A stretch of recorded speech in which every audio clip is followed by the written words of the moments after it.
Assalamualaikum warahmatullahi wabarakatuh. Hai teman-teman, perkenalkan, saya Tarisa Jasmine Arohima dengan NPM 2222100086 dari kelas 2D Prodi PGSD Universitas Majalengka. Jadi di sini saya akan menjelaskan tentang implementasi kurikulum 2013 untuk memenuhi salah satu tugas mata kuliah pengembangan kurikulum dengan dosen pengampu Ibu Indani Damayanti MPD. Yuk simak videonya. Apa itu kurikulum 2013?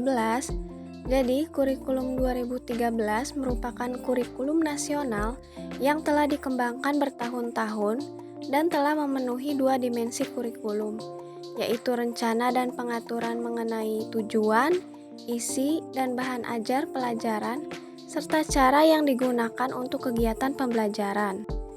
Tujuan dari kurikulum 2013 yaitu yang pertama, mempersiapkan manusia Indonesia agar memiliki kemampuan hidup sebagai pribadi dan warga negara yang beriman, produktif, kreatif, inovatif, dan afektif, serta mampu berkontribusi pada kehidupan bermasyarakat, berbangsa, dan bernegara. Yang kedua, mendorong peserta didik menjadi lebih baik, terutama dalam melakukan observasi, bernalar, bertanya, dan mengkomunikasikan, di mana pada kurikulum 2013 ini, peserta didik yang menjadi pusat dalam belajar dan tidak lagi guru yang menjadi pusat belajar seperti dalam pembelajaran kurikulum 2006. Ciri-ciri kurikulum 2013 yaitu yang pertama, menuntut kemampuan guru dalam berpengetahuan. Jadi, guru mencari pengetahuan sebanyak-banyaknya dan seluas-luasnya karena siswa saat ini dan kedepannya akan mudah mencari informasi dengan bebas melalui perkembangan teknologi dan informasi.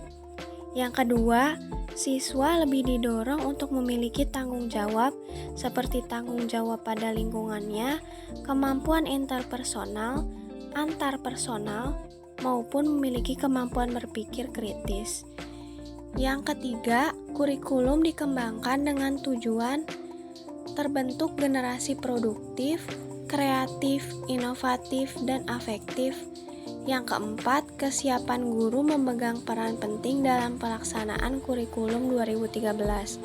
Jadi, kesiapan guru ini akan berdampak pada kegiatan guru menerapkan model pembelajaran ilmiah atau scientific learning dengan melakukan observasi, bertanya, bernalar, dan mengkomunikasikan dalam proses pembelajaran. Selanjutnya, kriteria buku dalam kurikulum 2013. Yang pertama, buku ditulis mengacu kepada konsep kurikulum, yaitu kurikulum inti, kurikulum dasar, dan silabus. Yang kedua, dalam mengajar ada dua jenis buku, yaitu buku siswa dan buku guru. Yang ketiga, buku siswa lebih ditekankan pada activity base, bukan merupakan bahan bacaan. Yang keempat, setiap buku memuat model pembelajaran dan proyek untuk siswa. Selanjutnya, bagaimana mengimplementasikan kurikulum 2013? Yaitu, saat guru melaksanakan proses pembelajaran dengan kurikulum 2013, pendekatan yang tepat yaitu pendekatan ilmiah atau saintifik melalui mengamati, menanya, menalar, dan mencoba. Selanjutnya, kompetensi inti yang dituju dalam kurikulum 2013 yaitu kompetensi sikap spiritual, sikap sosial, pengetahuan, dan keterampilan. Yang selanjutnya yaitu penguatan proses pembelajaran. Yang pertama, menggunakan pendekatan saintifik, yaitu melalui mengamati, menanya, menalar, mencoba, mencipta, dan komunikasi. Yang kedua, menggunakan ilmu pengetahuan sebagai penggerak pembelajaran untuk semua mata pelajaran. Yang ketiga, menuntun siswa untuk mencari tahu, bukan diberitahu, atau discovery learning.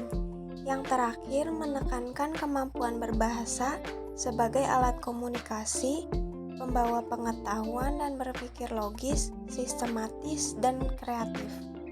Selanjutnya, model pembelajaran kurikulum 2013. Yang pertama yaitu ada PBL atau Problem Based Learning, yaitu metode pengajaran yang bercirikan adanya permasalahan nyata sebagai konteks untuk para peserta didik belajar berpikir kritis dan keterampilan memecahkan masalah dan memperoleh pengetahuan.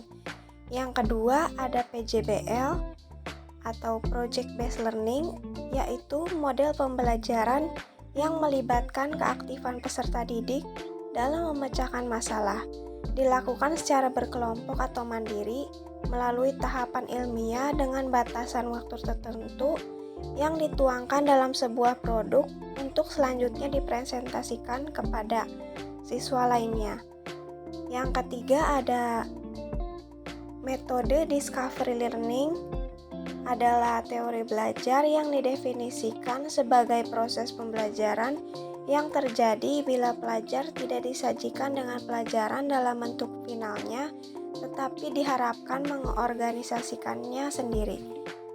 Yang keempat, model pembelajaran konstekstual merupakan proses pembelajaran holistik yang bertujuan untuk membelajarkan peserta didik dalam memahami bahan ajar secara bermakna berkaitan dengan konteks kehidupan nyata, sehingga peserta didik memperoleh pengetahuan dan keterampilan yang dapat diaplikasikan dan konteks permasalahan ke satu permasalahan lainnya.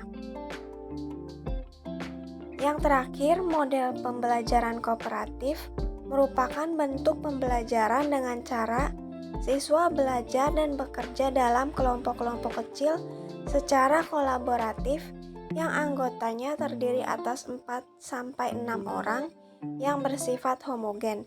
Pembelajaran kooperatif adalah strategi pembelajaran yang melibatkan partisipasi siswa dalam kelompok untuk saling berinteraksi, sehingga dalam model ini siswa memiliki 2 tanggung jawab belajar untuk dirinya sendiri dan membantu sesama anggota kelompok untuk belajar. Penilaian hasil belajar peserta didik pada pendidikan dasar meliputi 3 aspek, yaitu yang pertama, penilaian sikap. Penilaian sikap merupakan kegiatan yang dilakukan oleh pendidik untuk memperoleh informasi mengenai perilaku peserta didik di dalam dan di luar pembelajaran. Penilaian sikap dilakukan oleh pendidik. Yang kedua, penilaian pengetahuan. Penilaian pengetahuan merupakan kegiatan yang dilakukan untuk mengukur penguasaan pengetahuan peserta didik. Penilaian pengetahuan dilakukan oleh pendidik, satuan pendidikan, dan pemerintah. Yang terakhir, penilaian keterampilan. Penilaian keterampilan ini merupakan kegiatan yang dilakukan untuk mengukur kemampuan peserta didik dalam mengaplikasikan menerapkan pengetahuan untuk dalam melakukan tugas tertentu di dalam konteks tertentu sesuai dengan indikator pencapaian kompetensi. Penilaian pengetahuan dan keterampilan dilakukan oleh pendidik, satuan pendidikan, dan pemerintah. Sekian pemaparan materi dari saya. Terima kasih sudah menonton. Wassalamualaikum warahmatullahi wabarakatuh.